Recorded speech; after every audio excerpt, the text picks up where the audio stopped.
2008, just at the time that all of this software-defined networking stuff was all beginning, and has been part of it all the way through. Clearly it was, as you'll see, it was fairly large motivation for the work that he's describing today. My most enduring memory of Nikhil, I'm going to embarrass him now, was we did these demos for the Genie project 2 years ago in Washington, D.C., where we were doing demos to a fairly large audience, about 300 people in the room in Washington, D.C. And Nikhil was very interested in load balancing and felt that load balancing should be a primitive of the network. This demo that was running across the whole country of load balancing being controlled in order to be able to balance traffic. And in the middle of his talk, he said to everybody, okay, get out your phone this number, and you would see their phone call appear as a route or a flow on this huge screen at the front. And then all 300 people in the room would their calls would be load balanced to a different server, and they would get something played back. One thing I didn't realize was that until that moment in that room, this demo had never worked. And in fact, they didn't even know whether the cell would be able to handle 300 calls in that room. And the look of complete surprise and bewilderment on Nikhil's face, I wish I had captured that. So fortunately we have the rest of it on video. So anyway, what Nikhil's going to be talking about today, I'm going to leave him to tell you about that. Let me tell you about some of the rules that apply here. Most of you know them already. Nick Bambos is the chair for the defense. And, but how it works is Nikhil's going to give a talk that lasts about 45, 50 minutes, something like that. And then you're welcome to ask questions at the end. We ask that you don't ask questions during the talk unless you have some burning questions that cannot possibly wait until the end. That's the public session, and then we'll have a 5-minute break or so, and then the defense committee is going to come back with Nikhil and have a closed session after that. Okay? With that, I'll hand it over to you, Nikhil. Thanks, Nick. Thank you all for coming here to my defense. Hopefully you'll enjoy the stories I'm going to tell you today. So today I'm going to tell you how we can troubleshoot networks with Packet Histories. So this is an email I got from our network administrator just about a month ago. The email says between 6:20 p.m. and 7 p.m. there was a complete network outage because a loop was accidentally created and by someone, and then we are still trying to figure out what exactly caused this problem. So this is one example. If we look up the web is filled with examples of services going down because of networks. Today, networks have reached utility status. So just like our electricity and heating, we expect our networks to be running 24/7. And when the networks go down, the effects are catastrophic. For example, this survey from CA Technologies says that IT downtime costs $26.5 billion in revenue for companies in North America alone. And the number is equally staggering for Europe. It's about $23.5 billion. And 60% of these errors are caused due to faulty configurations. Now, the bottom line here is networks are fragile. Like most systems, they break. But the bigger problem is when they do go down, the tools that we have available today to diagnose what exactly caused this problem are very limited. So for example, this statistic from the IT Process Institute says that for a medium scale outage, when the network goes down, it takes about 200 minutes to bring it back up. So why is network troubleshooting hard? Well, there's a reason for it. A network is a distributed system of switches and routers. And each switch and router has state, what is known as forwarding state. And this forwarding state dictates how a packet is forwarded through this box. And the sum total of this forwarding state determines the overall behavior, the overall functionality of the network, how packets are forwarded. Now, what do I mean by this forwarding state? How does this look like? So for a typical N2 switch, the forwarding state looks like a bunch of rules that say, well, if the destination MAC address is X, send it out of port, say, port 1. Or for a layer 3 router, it says if the destination IP address is some Y, then decrement the TTL, update the checksum, modify the destination MAC, and send it out of some other port. Or for a firewall, if it says the TCP port is say 22 for SSH packets, then we just drop the packets. So in general, this forwarding state consists of a bunch of match action rules. Now, the logic that manages this forwarding state is known as the control plane. Now, this control plane typically consists of network applications. For example, your L3 routing protocol, the OSPF, the RIP, or the traffic engineering or access control protocols. And these applications are typically implemented in the form of distributed protocols. Now, in a typical operational network, we have multiple of these applications running simultaneously, all changing this forwarding state in a way that is complex and hard to reason about. So in essence, the networks as they are designed today are essentially black boxes. We have very limited visibility into what this forwarding state looks like, let alone know how this forwarding state is changing over time. So it should come as no surprise that the troubleshooting tools that we have today are very primitive. So ping, traceroute, SNMP, TCP dump, well, these are the most popular troubleshooting tools that we have handy today. And all that these try to do, all that these tools try to do is probe from the edge and try to infer what the state could have been.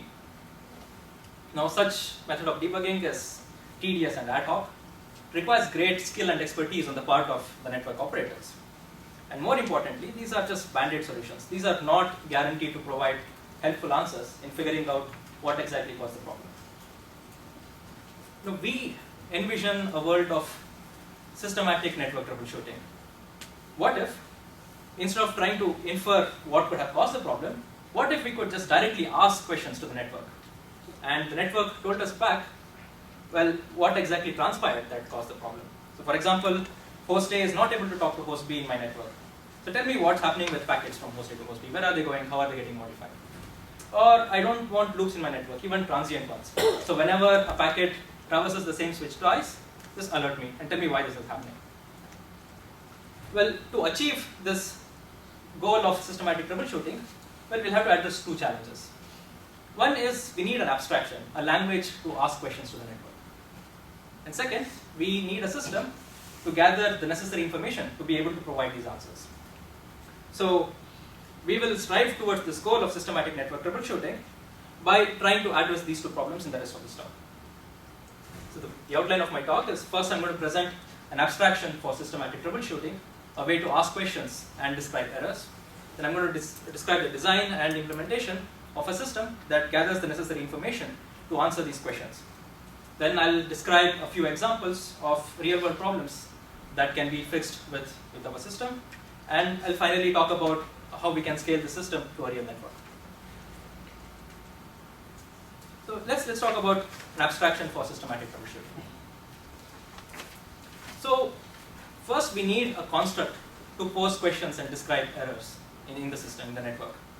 So one intuition here is that for a large class of problems, these problems manifest themselves as errant packet behavior in the data plane. So this is just a complicated way of saying that when there's a problem, there's a symptom that you can observe. For example, when there's a reachability error, then we have packets that are not reaching their destination. Or when we have a loop, we have a packet that is going through the same switch twice. And what is causing this problem? It's the forwarding state. So putting these two together naturally leads to this notion of a packet history. A packet history is the complete story of a packet's journey through the network. So more specifically, for a packet taking a path in the network, the packet history describes the path taken by the packet along with any modifications and forwarding state encountered by the packet at each hop along the paths. Now our troubleshooting workflow will be, we will ask the network for these packet histories of these misbehaving packets and use these packet histories to figure out the root cause of the problem. The next question then becomes, out of all these packets that are going through the network and all the corresponding packet history, how do we specify and query for packet histories of interest? So one observation here is that a packet history essentially looks like a string of packet hop information. And we all know of a very popular way to specify and query for strings of interest. This regular expressions. So a regular expression basically provides a concise and flexible means to specify and recognize packet histories of interest. For example, a regular expression like s.for$ matches all strings that start with s, end with 4. And to specify and query for packet histories of interest, we have developed a similar regular expression like language. This is called the packet history filter. Now, just like the basic element of a string is a character, the basic element of a packet history is hop information. Information about a packet being present at a particular hop along with the forwarding state that it is encountering. So the basic element of the packet history filter then is what is known as a postcard filter. It's a filter on this hop information. Syntactically, the postcard filter is a conjunction of filters on various fields. First is BPF. BPF stands for Berkeley Packet Filter, which is a filter on packet headers. So for example, this is the filter that you would use in, say, TCP/dump. And the other filters are DPID, which is the ID of the switch where the packet is present, the input and output ports, and a version of the forwarding state that was encountered by the packet at that hop. Now, an example of a postcard filter is this. So here it says match a packet with source IP address 10.0.1.2 present at switch number 5, and it has arrived at any port other than port number 1. Now, using these postcard filters as the basic element, we can create regular expressions known as packet history filters. So we can use these PHFs to match packets that start at switch X and end at switch Y. So this would look like packets with DPID starting X, dot star, ending with Y, dollar. Or packets that are of type UDP, start at X and say never reach Y. So just I want to clarify here that syntactically, this is just a syntactic property. In a packet history filter, each postcard filter is enclosed in double braces. Now we can use these packet history filters to describe a whole range of error conditions that are commonly encountered in networks today. So for example, reachability error. So here the symptom would be packets from A are supposed to reach B, but they are not reaching B. So we would write a PHF of the form packets with source IP address A, destination B, would start at the location of A, but never reach the location of B. Or the flip side of the problem. We want A and B to not talk to each other, but packets from A are going to B. So here we would describe a packet history filter that start at the location of A and end at the location of B. Or forwarding loop.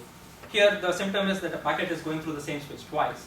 So here we would write a packet history filter that captures this notion. So what are the benefits of packet history filter? One, packet history filters capture semantics that are understandable to humans. It's easy to describe, to understand packets that are not reaching the destination or packets that are undergoing the loop. And they're expressive. So if you understand automata theory, the regular expressions capture this whole set of languages known as regular languages. And most importantly, these are intuitive. Regular expressions are very commonly used in scripting and programming. So a network administrator who has done any scripting would be well versed with regular expressions. Nikhil, can you just say what the difference is between a postcard filter and a packet history filter and what they are? Sure. So a postcard filter is a filter on a packet present at a particular hop along the path. So this is the basic element of the more general regular expression, which is the packet history filter. So I just described an abstraction for systematic network troubleshooting. So moving on to the second part, how do we design a system that can gather the necessary information to answer these packet history filter queries? So basically what we are trying to do here is to track a packet's path through the network. So this is analogous to tracking a world traveler on a world trip. So how do we track a world traveler on a long trip? So one option is passports. So the traveler carries a passport with him, and every time he visits a place, the passport gets stamped with information about the visit. And then at the end of the journey, we take this passport and we can reconstruct the path taken by the traveler. Now in a network, we can do something very similar. So as a packet traverses through the network, we can append this information about the packet's visit to each switch in the network. And at the end of the packet's journey, you can use all this appended information to reconstruct the path taken by the packet, basically the packet history. But it has two problems. One is space limitations in the packet. So networks have an upper limit on the maximum size that a packet can be of. And so the problem here is now if a packet is already of the maximum size, then there is no space left to add this packet history information. And the more important problem is fate sharing. So a large class of problems that we'll try to troubleshoot have got to do with packets that are getting unexpectedly dropped in the network. Now if the packet is carrying all its information along with it, if the packet gets dropped, we lose all the information. So we will not take this approach. An alternative approach is that of postcards. So the idea here is as a traveler travels through, takes his path, he sends a postcard home from each place he visits. And by collecting all these postcards back home, we can reconstruct the path taken by the traveler. And we'll do something very similar. Now as the packet traverses through the network, it generates a small digest containing the information about the packet's visit to that particular hop. Now staying true to our analogy, we'll call this a postcard. So now by collecting all these postcards at some location, we can reconstruct these packet histories. So the next question is, okay, how do we go about implementing the system in a practical way? Well, to be able to do this, we have to answer a number of questions. One is, how do we create these postcards and what information should they contain? Two, how to collect these postcards? And three, how to convert these collected postcards into packet histories? And finally, how to scale such a system to a real network? Let's talk about the first problem. How do we create postcards? Well, one way to do this would be to modify the existing switches to provide this extra functionality to create these postcards and add the extra information. Well, we take a more convenient approach. So we exploit a network architecture called software-defined networking. Software-defined networking essentially means that the control plane is taken out of the switches and hosted in an external controller. And one popular example of this software-defined networking architecture is OpenFlow. Exploiting SDN, we have built a prototype system called NetSite. NetSite is a platform to capture and filter packet histories of interest. So this is the SDN, this is an SDN network, and NetSite consists of two components. A flow table state recorder, which is a proxy on the control channel between the controller and the switches, and a postcard collector, which is a PC, a box somewhere in the network. Now as a controller configures this forwarding state, these flow tables, the flow table state recorder records these match action messages and slightly modifies them along their way down to the switches. More specifically, it adds 3 new actions to each match action pair. So the actions are, well, stamp postcard information and add an ID to identify this as a postcard and send a copy of this postcard out of a port. Now with these modified flow entries, match action flow entries with these extra actions, as a packet traverses through the network, it generates the postcards. And okay, so the next question is what information these postcards contain. The postcard contains 4 key pieces of information.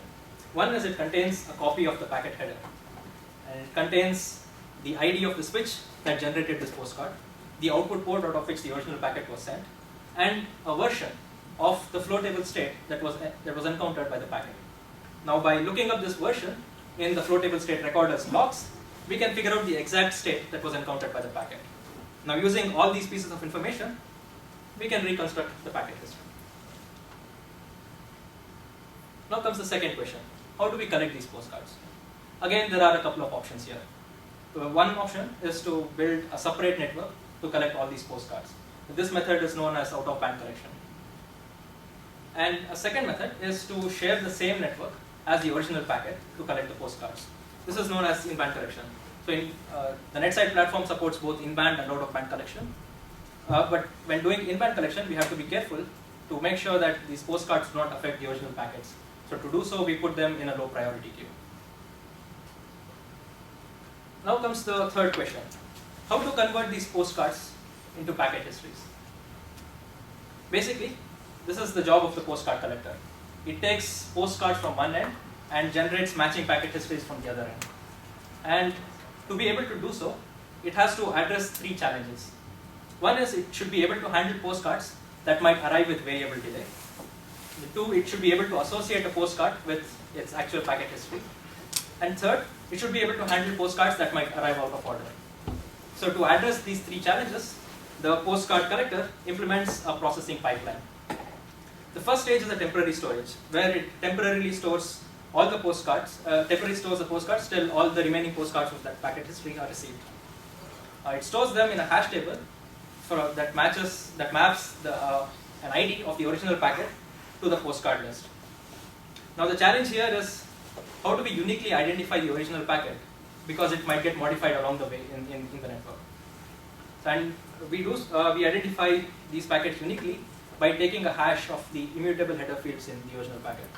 The immutable fields are those fields that are not modified by the network, for example, the IP ID or the TCP sequence number. So the second stage is history assembly. So once all these postcards for a particular packet history are received, we need to sort these potentially out of order postcards to reassemble the packet history. One option to do this would be to, if we timestamp each postcard, and if all the switches in the network synchronize time between them, we can just sort these postcards by timestamps and reconstruct the packet history. Again, we take a more convenient approach. We use the knowledge of the topology. Now, using this knowledge of topology, and each postcard contains the ID of the switch and the output port out of which the postcard was sent. So using this information, we can simply topologically sort these postcards to reconstruct the packet history. And the final step is, once this packet history is assembled, we need to match this against the packet history filter to send it to the user. Now, coming to the fourth question, how to scale this system to a real network? Well, to be able to understand this, we'll have to divide our analysis into two components. One is the control channel, which is the channel between the controller and the switches. And second is the data path, which is the network itself. So in SDN, and in particular OpenFlow, in current implementations, the control channel tends to be a scarce resource, which is pretty low on bandwidth and so on. So we have to be concerned about the latency overheads and especially the bandwidth overheads that are added by this platform NetSide. The good news is the overhead seems to be pretty low there. More specifically, the NetSide's flow table state recorder does not generate any extra match action flow modification messages, flow entries. And all the postcards that are generated by NetSide are strictly confined to the data plane, the network itself. So in that way, it adds very little overhead to the control channel. When it comes to the data path, we are creating all these postcards. So obviously, we are generating this overhead. Now, how bad is this overhead? Let's look at worst case scenario. So Stanford's backbone network has a network diameter of about 5 hops, and the average packet size is 1031 bytes, and postcards that are generated are 64 bytes each, because they basically contain the copy of the packet header. Now, the postcard overhead in this case becomes 64 bytes of postcard generated per 1031 bytes of packet at 5 hops. So this comes to about 31% overhead. For the average traffic of the Stanford backbone network, which is about 5.9 Gbps, this means a postcard rate of 1.8 Gbps. And for peak traffic of about 25 Gbps, the postcard rate, this is a conservative estimate of the peak traffic. If we conservatively add the peak traffics of each individual router, the total comes to about 25 Gbps. And the postcard rate would be about 7.8 Gbps. Now, 31%. This is not a trivial number. This is a non-negligible overhead. So what do we do with this? Well, we have two options from here. One is we agree that this system, the NetSide, is so awesome that we are willing to pay this extra overhead and go ahead, over-provision our network with this extra capacity of 30%. Or we invest efforts in trying to figure out how to reduce this overhead. So before embarking on either of these paths, we need to be convinced first that this is actually a useful system in practice, that it can solve real problems. So what I'm going to do now is I'm going to defer the discussion of scalability to the end and show you how we can use NetSide to debug real problems in the network. And I'll come back to this scaling property towards the end. So, how can we troubleshoot real world problems with NetSide? I'm going to show you two examples of issues, problems that can be fixed with NetSide. The first example is a reachability error. This was encountered by our network administrators at Stanford. So at Stanford, we have a controller that is acting as a mobility manager, managing flows as mobile hosts move from one access point to the other. Now the figure here is showing a small part of the network with a mobile host B sending pings to a server A in the network. Now the problem that our administrators encountered was that when this mobile host moved from one access point to the other, it stopped receiving ping replies. Now the way they went ahead to figure out the root cause of this problem was by logging pretty much everything possible. Running TCP dump on each interface in the network, running TCP dump on the control channel, dumping the flow table state. And eventually, the problem turned out to be a simple logic error in the controller. So basically, when the mobile host moved from one access point to the other, it failed to update the flow table rule for the reverse traffic, the ping replies that were coming from B to A. So consequently, all the ping responses were going back to the old location and getting dropped there.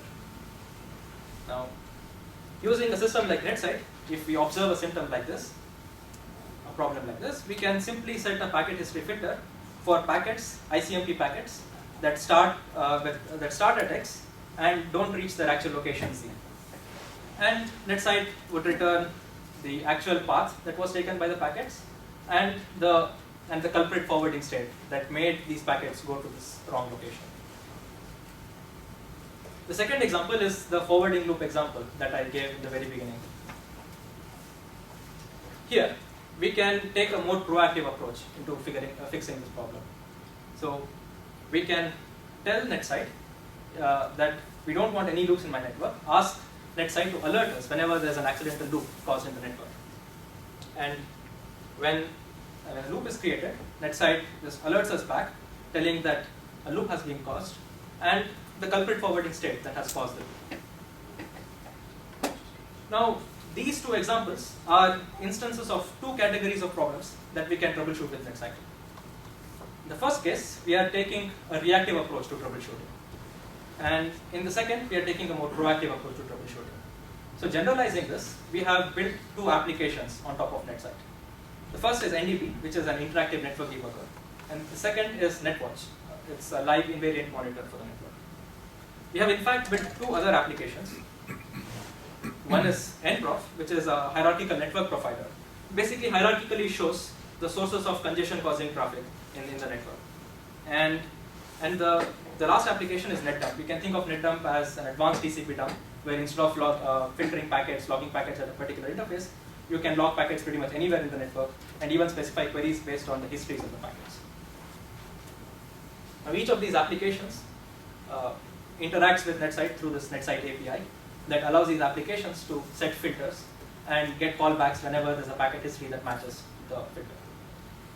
And apart from those two examples, we can troubleshoot a whole range of other issues with this platform, with these applications. So, for example, incorrect packet modification, isolation violation, black holes, waypoint routing violation, and path length violations in the network. We have a working prototype of NetSite implemented. It's a functional prototype, so we've implemented this in Python. It's implemented in about 3,000 lines of Python code, and works with unmodified OpenFlow switches and controllers. And the applications themselves are less than 200 lines each. And to test that NetSite works with unmodified switches and unmodified controllers, we have tested NetSite with two different types of networks. One is the Mininet network emulator, which basically consists of networks built out of Open vSwitch, and a physical testbed made out of NEC switches. And on the control plane side, we have tested NetSite with three popular controller applications: the OpenFlow reference controller, Knox, and Fox. Okay, now I've hopefully convinced you that we can indeed troubleshoot real problems with NetSite. Now let's come back to the big question. What do we do with this overhead? How to scale this system to a real network? Well, the easy approach would be to just agree that, well, this is good, so I'm going to over-provision my network with this extra capacity. But let's take the harder approach. Can we reduce this overhead? Well, we can think of scaling the system in two directions. One is scaling the postcard collection component of it, And second is scaling the postcard processing component. Now let's look at this one by one. Scaling postcard collection. Well, there are a few methods to scale this part of the system. One way would be to generate only useful postcards. Instead of generating a postcard for every packet at every hop in the network, we will generate only postcards for those packets that we are actually interested in. So for example, if we are seeing that the error is with packets going from between Stanford and MIT, then we can generate postcards for only that traffic. Now, if the Stanford MIT traffic is just 1% of, say, the Stanford traffic, then the overhead will come down from 31% to 0.31%. I thought you already had a regular expression, right? So don't you only send postcards that match the regular expression in the first place? So this is the post-processing part. The first part would be what you connect. You don't push the regular expression to the switches. No. The regular expressions are filtered at the connector. So what I'm trying to say here is we don't need to collect everything in the first place. And a second technique would be to distribute this collection and filtering process. In particular, we have developed a method called two-stage filtering, which I'll describe now. Now, the key idea with this two-stage postcard filtering process is to, instead of having one collector, the idea is to have multiple collectors locally and try to locally prune away as many useless postcards as possible. So the goal here is to minimize the number of postcards collected at any centralized location in the system. And to do so, we exploit the packet history filter structure. So in particular, we exploit this concept of imperative predicates. So what are imperative predicates? This is the packet history of a packet going from switch 1 to switch n. This can be represented by a sequence of these postcards. Now let's say we want to filter this against this PHF. Packet starting at switch 1, dot star, and ending at switch n. Now if a packet history is to match this packet history filter, we need at least one postcard in this packet history filter that needs to match the first postcard filter, and at least one other postcard that needs to match the second postcard filter. So these two postcard filters are known as imperative predicates. Now why is this cool? Well, the key property here is that these are locally verifiable. So if all these imperative predicates are not matched, it means that the packet history stands no chance of matching the packet history filter. So using this concept of packet history filters, we implement this two-stage postcard filtering process. So as the name suggests, the process consists of two steps. Let's say we want to match against this packet history filter of A dot star C. It consists of two imperative predicates, A and C. Now in the first stage, these local postcard collectors, also known as the secondary postcard collectors, locally match the postcards that they collect against these imperative predicates. And if a postcard matches an imperative predicate, they send a small notification message to a master collector. Now if the master collector sees that it has collected notifications for all the imperative predicates, as in if all the imperative predicates are matched, then it goes ahead and fetches all the postcards and then does the matching process against the packet history filter. Now I'll give you an example of how this works. Let's say, or rather why it works. Let's say we have this tree topology consisting of a root switch X and 4 leaf switches A, B, C, D, and we want to match. We are interested in packets that start at A and end at B. Now let's say there are packets going from each switch to all the other switches. So the two-stage postcard filtering filters out most of the useless postcards, and among all the packet histories in the system, it lets in only these two, AXD and DXA, because these are the only two packet histories that contain postcards that match the imperative predicates. Now this shows where the system works and where the system fails. Well, the good thing is that it filters a large fraction of these useless postcards. Now, the bad thing is it's letting DXA, although we are not interested in it. So, I mean, the basic idea is that the flaw here is it captures only the presence or absence of imperative predicate matches. It does not capture the order of these. So we ran another simple experiment. So this is the topology of the Clemson University's backbone network. It consists of 4 switches that connect about 150 campus buildings, data centers, and the internet. So, thanks to KC, we got about an hour's worth of trace of packets going through this core switch. And we ran a suite of 29 packet history filters to see when this two-stage filtering works well and when it doesn't. So the bar graph here shows 4 representative results, showing when it works and when it doesn't.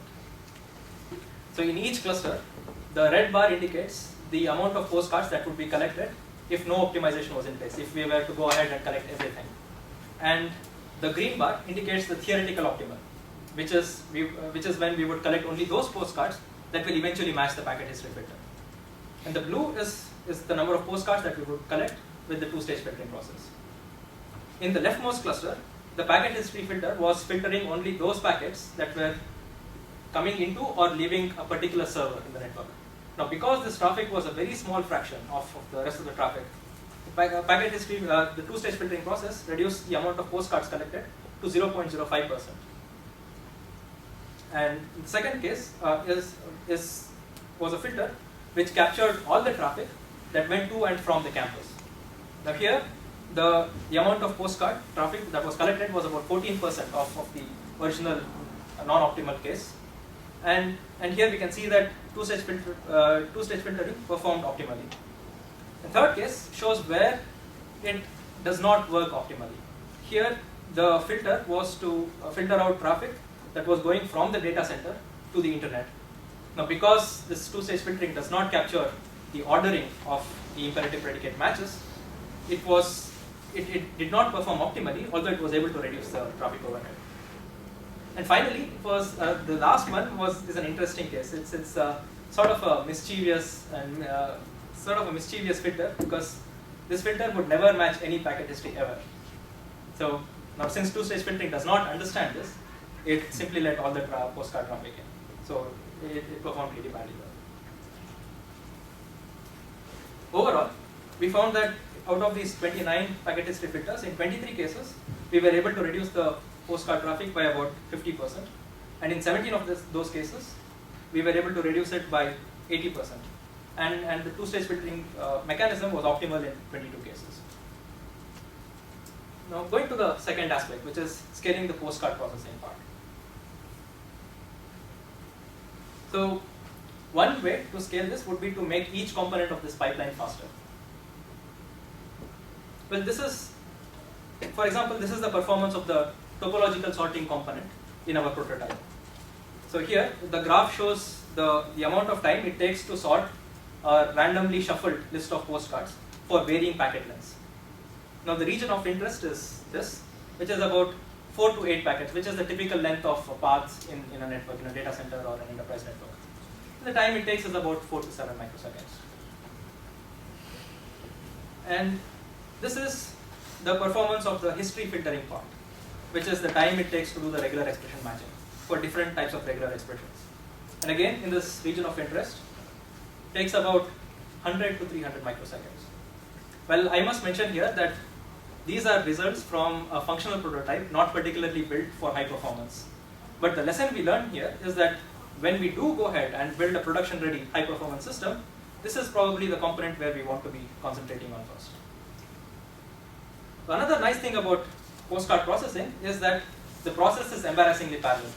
We can process each packet history independent of all other packet histories.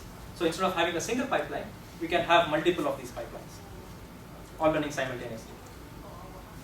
So here are a few scalability takeaways. One, yes, scalability is a concern. We need to be aware of this. But there are a number of techniques to scale the system. And there is no single one-size-fits-all solution. So we have to be aware of the trade-offs and what one can do and what one can't. Taking a step back, who benefits from a system like NetSide? Well, pretty much anyone who is involved with the process of building and operating networks. So for example, network developers can use NetSide to debug their control programs. And network operators can use NetSide to find policy errors and to send error reports to switch vendors or the control program vendors. Basically, think of this as sending a crash dump to your vendor, asking them to figure out what the problem is. And this approach also has limitations. More specifically, packet histories can't figure out the root cause of problems by themselves. Packet histories only provide direct evidence to the sequence of events that led to the errant behavior. So eventually we still need a human at the end of it to figure out what exactly the root cause of the problem was. Use all this information to figure out the root cause of the problem. Packet histories are not designed to preemptively catch bugs. They require these bugs to manifest themselves as errant behavior to be able to catch them. So in other words, packet histories don't do the pre-crime of Minority Report. And packet histories can't understand application level semantics. For example, well, my web browser, my web page is not loading completely. Tell me why. So this is something that packet histories might not be able to help much with. And the packet history filter itself, because we decided to use the regular expression like language, they are limited in terms of their expressibility. They can only express regular languages. An example of something that can't be expressed is a higher level language like context-free language.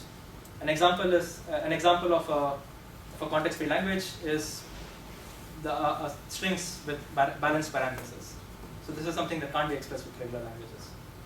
And an equivalent for networks would be, let's say I have a network with multiple zones, and I want to match all those packet histories, that if they start in a zone, they also exit the zone. So related work. Networks are getting a troubleshooting tool chain, and the research community is building a suite of tools, each trying to prevent bugs at various stages of development and deployment of networks. For example, starting from the very beginning, HSA and NICE are tools that provide static configuration checking and model checking. And going one step further, Veriflow and NetPlumber do real-time configuration checking. And further down, automatic test packet generation, which was developed here in the group, is a test benching tool. It generates test packets to exercise all the possible configuration rules in the network. And NetSite fits in this last piece of the puzzle. When you're actually running your network, this does the runtime checking and interactive debugging component of it. Basically, NetSite takes this Murphy's Law view of networking. If something can go wrong, it will go wrong. So the bread will fall with the jam side facing downwards. And once this thing goes wrong, it tries to figure out what exactly happened. Zooming out, we set out with this vision of systematic network troubleshooting. So, and we had two main challenges here. So we required an abstraction to ask questions and a system to gather this necessary information to be able to answer these questions. And in doing so, we have developed an abstraction for systematic troubleshooting in the form of packet histories and packet history filter. And we have designed and implemented NetSite. And I've shown how we can troubleshoot real-world problems with 4 different applications. And I've described a few methods which we can use to scale the system to a larger network. Before I conclude, I want to say a couple more things. So here at Stanford, I've worked on a number of projects, so I want to briefly mention the other projects that I've worked on. One project that I was heavily involved with was the project that Nick mentioned in the very beginning. This is load balancing as a network primitive. Well, the project basically advocated that load balancing should be a primitive of the network. It should be a fundamental functionality of the network itself. It should be implemented by the network instead of these big, expensive middle boxes. And if done so, services can achieve cheap and flexible load balancing. More specifically, we'll be able to jointly select servers and paths in the network. And the system that came out of it, Aspix, has been a poster child example that highlights the capability and power of SDN and Observer. The other big project that I've worked on is Mininet Hi-Fi, which is a high-fidelity network emulator, which we can use to reproduce network experiments in a single box, in a single PC or a laptop. And I've also contributed to OpenRoads, the wireless project at Stanford, and the video streaming project, where we show that it's hard to pick the right video streaming rate by just looking at the throughput. Finally, I have a few people to thank. I want to thank my family. They are my moral support structures. They are my backbone. So I think this PhD belongs as much to them as it does to me. I want to thank my defense committee, Professor Bambos. Thank you for taking time. and agreeing to share this defense. Ramesh, David, and George. So I've been working with Ramesh for the past 3-4 years now on a number of projects. And I'm a huge fan of the way he easily articulates the most abstract of concepts. So hopefully I've learned some of it from you in this last 3-4 years. And David, well, I worked with David on the NetSite project, this very project that I talked about. The thing that I like about David is that he keeps you honest. He relentlessly asks questions, and he kind of forces you to figure out the answer. So I really like that part of you. Hopefully I've learned something there as well. And George, I'll cherish all the wonderful conversations we've had the last 3-4 years. Thank you. Nick. Was I better strangled?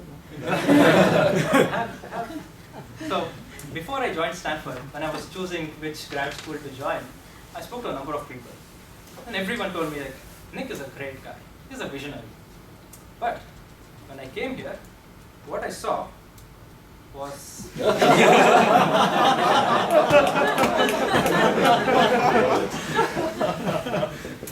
jokes apart, on a more serious note, Nick, I can't think of any other teacher who has influenced my thinking as much as Nick has. Every time I meet him, every time I speak to him, I have something new to learn from him. It's like Nick has achieved so much success in life, yet at the very core, he has this pure goal of changing the world. Nick, it's been a privilege and an honor to be your student. Thank you. And thanks, Guru. Guru is someone who is absolutely uncompromising when it comes to quality. So he never settles for anything less than the very, very best. So in the process, he has, on many an occasion, he has pushed me to go beyond what I thought I was capable of, and then kind of rediscover myself. So hopefully I've learned something there as well. Thank you. And NetSite team, just Brandon sitting there, and Vimal. Absolutely superb guys. Brilliant team to work with, and I got to learn a lot of stuff from them. Thank you guys. And the very big McEwen group. So I don't think Nick exaggerates when he says that this is probably the best networking team in the world. Like, I had so much to learn from each and every one of them. Like, thank you guys. Thank you for all these years of interaction. And finally, my friends, a number of whom have come here to encourage me. Thank you guys. Thank you for making my life here an enjoyable experience. Thank you. And I'll end with a small cartoon from SKCD. It says, everybody stand back. I know regular expressions. Open for questions.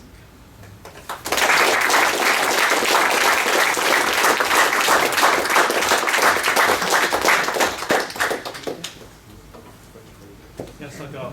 So I somewhat resemble your case of the basically you had the span tree problem, the network outage. So we were part and parcel to that. And You are the culprits. And it raises a lot of questions. First off, your idea that you could do this, have the postcards always being sent, and you gave the worst case scenario where, well, in the whole loop detection, you have to already have packets basically flowing out there at the rate of the network. And more importantly, when the proverbial stuff hits the fan, that's a time when packets may not be forwarded, especially in loop detection.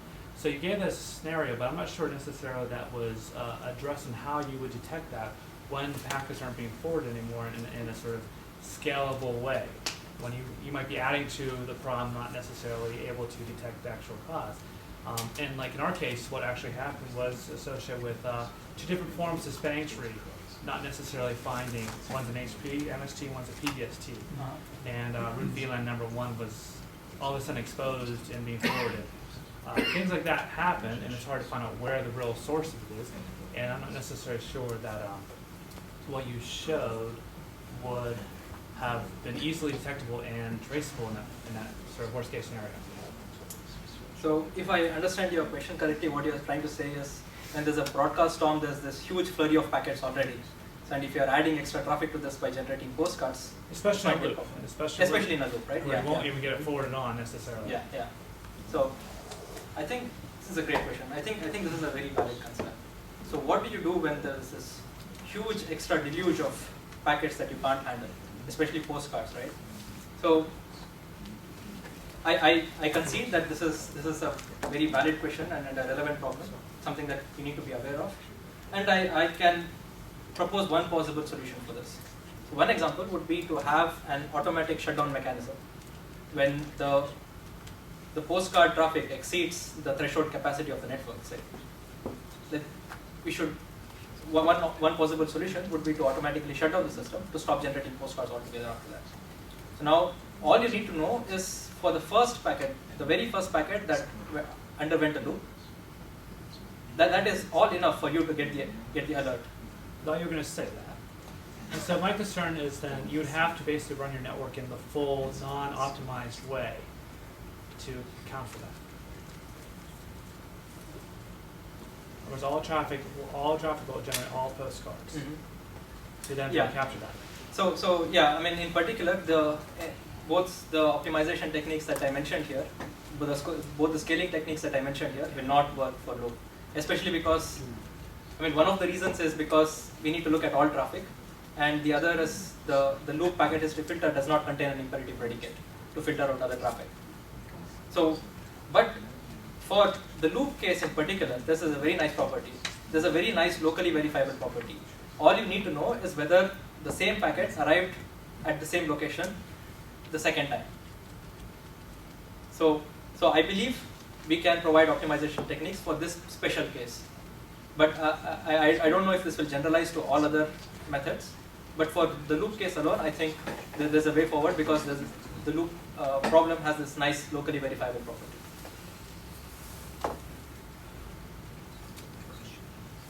Who generates the postcards and how do they get generated? Yeah. So the postcards are generated by the switches, but they are triggered by the flow entries that are installed by the controller. So now, as the controller installs these flow entries, the proxy component of NetSide adds these extra actions, and these extra actions generate postcards from each switch. So currently, OpenFlow doesn't have a capability to generate postcards, and if I understand it, your prototype's built on top of OpenFlow. So my concern, I guess, is, what about switch internal bandwidth? Because it seems that if you're in a scenario where you're taking all postcards, or making postcards for all packets, then all you can really do is mirror the entire packet out at local port. And so that basically doubles, that's two bad properties. One is that the switch internal bandwidth is actually, you need double, you need 100% more. And the other is that there's this incast problem where, you have a 48 port switch, you either need to, if you're just generating postcards out one port, then, then clearly the numbers don't add up. And so postcards will presumably be dropped. Or the other thing is that, well, to actually have a balance system, you actually sort of have to split your switch into like half the ports are mirror ports, I think. So how do you handle the switch internal bandwidth and also the port and incast problem? So this is a great question, very valid question. So I have two answers for this. One is, I mean, current OpenFlow implementations are limited in the support for this postcarding mechanism. We can do a part of it, but one of the downsides is they don't have the capability to truncate packets. Truncating would be So in a sense, there is so we are limited and we are kind of forced to generate an entire duplicate copy of the packet. But thanks to Pat there, so this is changing already. So the new switches that are being designed support this capability. And in most of the existing switches, actually this capability is there in the hardware. It's just that it's not been exposed by software. And mostly because there was no need for this capability all this while. And with a compelling system, hopefully this is compelling enough for the firmware developers to expose this capability from hardware so that this can be used to reduce the postcard size from a complete duplication of the packet to just the header part, the 64 bytes. So that's part one. And part two is, in spite of that, a single port might not be able to handle all the postcards generated for all the packets in the network, especially if the switch is running at full line rate if the packets coming in from all sides. I personally think the only practical way forward is to generate postcards only for a limited set of packets, only those that we are interested in that I talked about. Any other questions? You ask one more? Yeah, so You used up your tokens, yeah. you mentioned page sharing being a problem with Visa method. But then you also say that the postcards, that building a separate network to deliver postcards would probably be too expensive, so we'd want to deliver postcards over the regular data network. And so my question is, if you deliver postcards over the data network, doesn't that reintroduce the fate sharing problem? Because if your network is broken, then your postcards may not be delivered accurately. That's a great question, So, again, my answer comes in two parts. Ideally, we would provision a part of the network to generate postcards to make sure that the postcards are never drawn. I mean, this would be the ideal case. I mean, it might very well be possible that this is not practical. We are not able to provision enough bandwidth to never drop a postcard. So what can we do apart from this? There is one other method. So in practice, we usually have multiple packets belonging to a flow that have very similar packet histories. Now, even if we lose one or two postcards from a few packets, we can use this redundant information to probably fill in the missing blanks. Now the question is, if all these postcards take the same path, then they might all get drawn, for example. So one way to handle that would be to, instead of taking the same path, spread them across multiple paths and handle them. Okay, let's thank Nikhil again.